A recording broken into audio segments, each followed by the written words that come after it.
You're right guys, it's CapgunTom here, and today I'm going to be doing a little trading video basically outlining trading techniques. I'm not going to go into great depths on these techniques just purely because I'm going to go through quite a few. Now, people who have been subscribed to me for quite a while know a lot of this information already. Bear with it because this is sort of for the newbies, and it's also for you guys that maybe, you know, you're struggling to trade, you can't think of any sort of, like, you need inspiration really, because I know that I got stuck quite a few times this week not thinking what I could be doing to actually make some coins. So this will be a good, you know, refresher for all of you. So we're going to go through basically everything on trading. Now, the first thing, the most important thing, is to know prices. Really it is. You just need to know what prices players will sell for, because if you just jump in and you're like, oh, I wonder if this David Luiz that's going for 5,000 coins with a bid on it is like a good price. Maybe it is. Maybe I can sell him on for more. How do you know? You just don't know. What you really need to do is you need to go away and check the prices and what price they will sell for. So what we're going to do, like I would have said, we're going to use our David Luiz example. So he's centre back gold, Brazilian. And what we're going to do is we're going to go away and find the lowest buy it now, and the lowest buy it now, knowing that lowest buy it now, will allow us to properly assess what sort of price we want to be buying him for. So, quickly go to Chelsea. I'm thinking he's going to be about 4,500. This is just a rough guess. Okay, so we have quite a few. We have more than one page, so we need to just drop the price a little bit. Put that in the back buy it now. Okay, we found that this is the cheapest David Luiz on the market, 4,200. So now we know that we will be able to sell any David Luiz in any formation at 4,200 coins at the very least, because people will come on the market, they'll be like, oh, I want David Luiz cheap. Ah, there's the cheapest one, I'll buy that. And that's what's going to happen. People will buy your card because it's the cheapest on the market. So, working on David Luiz, we know that his lowest buy it now is 4,200. So if we want to make coins on him, we're going to have to sell him for 4,200. Now, one thing you got to remember is you got to lose 5% on tax. If you don't know how to do 5%, do the buy now 4,200 divided by 10. Which will give you 10%, and divide it by 2. So 4,200 divided by 10 is 420, divided by 2 is 210. So we're going to lose 210 coins on tax from selling this David Luiz if we buy David Luiz and we sell him up for the lowest buy now. So if we want to make coins, we need to buy him for at least probably at least 210 coins less. We're probably going to be looking to buy him for like probably about 600 or 700 coins less, because otherwise we just not make any money. We're risking a whole load of coins and we're not going to get anything in return, which is just not what we want to do. We want to make good investments so that we can sell them on for profit. So we would be looking to sell David Luiz on for 3,500. So there's an easy way to do that. All we have to do is go for max price, put it in 3,500, and there you go. All the David Luiz that we could buy for less than 3,500 are there. Now, saying that, however, there is some variations. For example, the lowest buy it now that we could find for any David Luiz was 4,200. Let's see if we can find a David Luiz in a 4-1-2-1-2 for 7,000. No, it's because 4-1-2-1-2 is a massive formation on this game. People love it, it's really expensive, and you know, people are willing to pay extra for it. So just bear that in mind. Formations are very important. The four big ones are 4-1-2-1-2, 4-3-3, 4-3-2-1, and 4-4-2. Those are the formations that people love to play, and 4-1-2-1-2 is the Mac Daddy of those formations. So just bear that in mind when you're doing that.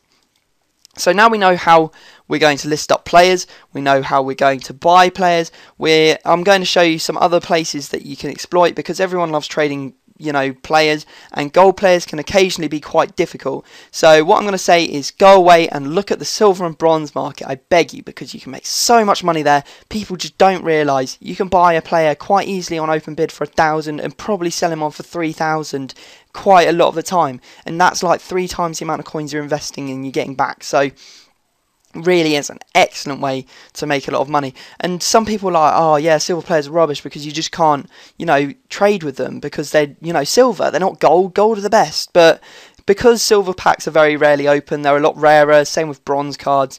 So, you know, generally they can go for quite a bit, and I'll give you a quick example of that. A player that I've been hearing a lot about over the last couple of days, purely because he sounds like an absolute tank. So if we quickly have a look at him, and we'll go to, here we go, Santos Laguna. So here we go, Quintero. Look how much he goes for. 27,500 is the cheapest on the market for a silver player. That's a lot, especially at the start of the game.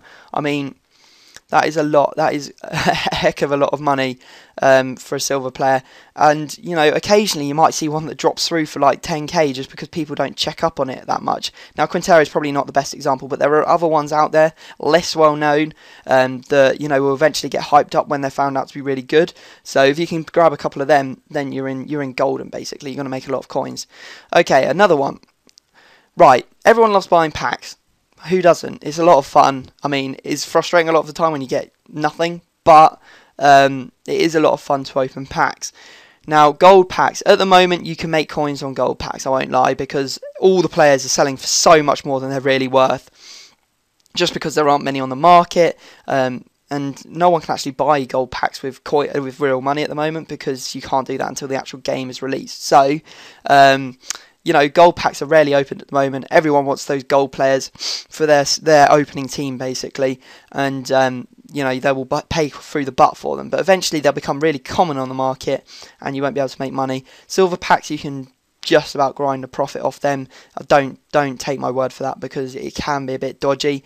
The only one you can really make coins on is buying bronze packs. I'd recommend the 400 coin bronze packs, because you get 12 items in there. If you sell 3 of them for 150 coins each, that's already 450 coins, and you've still got 9 cards left to sell. Obviously, you can't sell everything in a bronze pack, because otherwise everyone will just spend all day opening them. But in general, you will make coins on those packs. Not at the moment. When the full game comes out, they will definitely work. And you can always run into an absolute beast, like, for example, you could pick up Kona K or Slew, and you'll be making like 6 or 7 times the value of the pack just on one player. So that's another thing to bear in mind.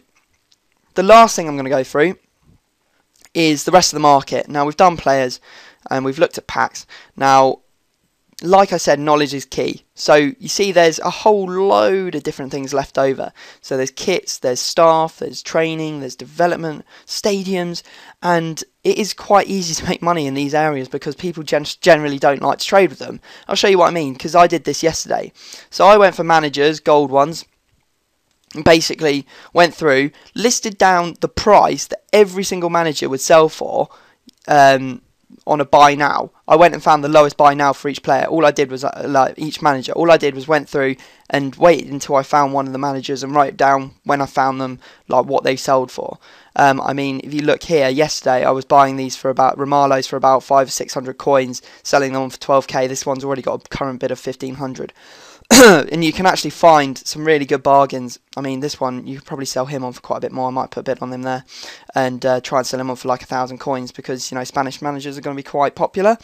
I'm guessing. Don't do that. Go away, make a list of prices that all the managers will go for. Do the same for all the stadiums, do the same for all the different kits, do it all for the badges, and then just go on bid and just try and find them. Eventually you will pick up a whole load of profit, because yesterday I probably only spent 3 hours trading and probably made about 10k just off buying managers and selling them on. So it does really work. So I'm going to stop talking now because my voice is absolutely dying. I did get outbid on that manager, but oh well, that's not the point.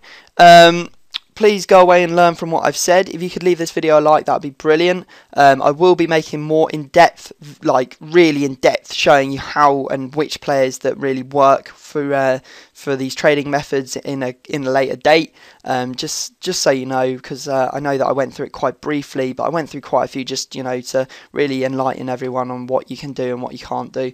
If you haven't subscribed, please do. That would be amazing. I mean, I'll do a load more trading videos. I'll also do Road to Glory when the full game's out. I'll also do my Making a Million series. So definitely stuff you want to stick around for.